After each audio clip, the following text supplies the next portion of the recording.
Example 5, solve by completing the square. So to complete the square, we're going to group these first two terms. We're going to factor out a -2. So we get x squared, that changes the sign here. 3 over 2x plus our blank plus 7. Now the equals 0 you can put here, but I know I'm going to have to add some other numbers here. So I prefer just to move it over to the left side so it's out of my way. All right. So let's take a look at the value here to see what goes in there. So I'm going to show kind of on scrap paper up top here what it would look like. So I'd have b over 2, so that b is 3 over 2 divided by 2 squared. So 3 over 2 times 1/2 squared. So we're going to get 3 over 4 squared, which equals 9 over 16th. Okay, so that's what goes here, 9/16, which means I'm going to subtract, oh, I didn't leave myself much room, 9 over 16 times -2. Sorry about that. This is kind of my scrap paper up there. Okay, so let's clean that up. Make this look a little more clear over here.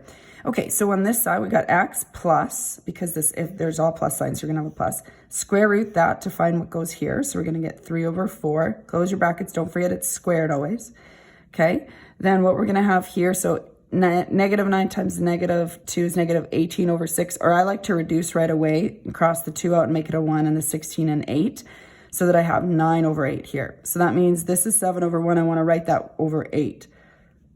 I want a common denominator. So times 8 here, 7 times 8 is 56 plus 9 over 8.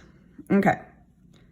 Adding those two numbers together at the end here, we're going to get 65 over 8. All right, that's just completing the square. That's actually nothing new from this particular unit. Now what we're going to do is move this over to the other side. So -65 over 8 is equal to -2 over x plus 3/4 squared. You're going to divide off -2 now.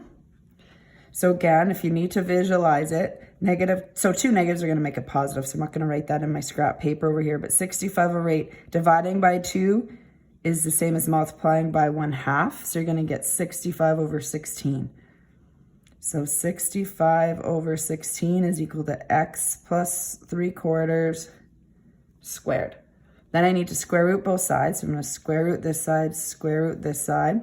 And we're going to get plus or minus the square root of 65 over 4 is equal to x plus 3/4. Now move this to the other side.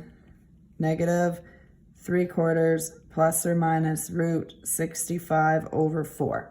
And now you want to combine these. You need a common denominator. We're lucky we do have a common denominator here. So it's similar to the equation, question rather, before. We just combine our numerators and put it all over 4. So there's our answer. That's an exact answer. That's great. That's kind of how we like to leave our questions anyway. If for some reason you needed the decimal answer, we would call that the approximate answer. You would put -3 plus root 65 divided by 4 in a calculator, and your second answer would be -3 minus root 65 over 4. So we'll do that again when we need to for word problems, etc.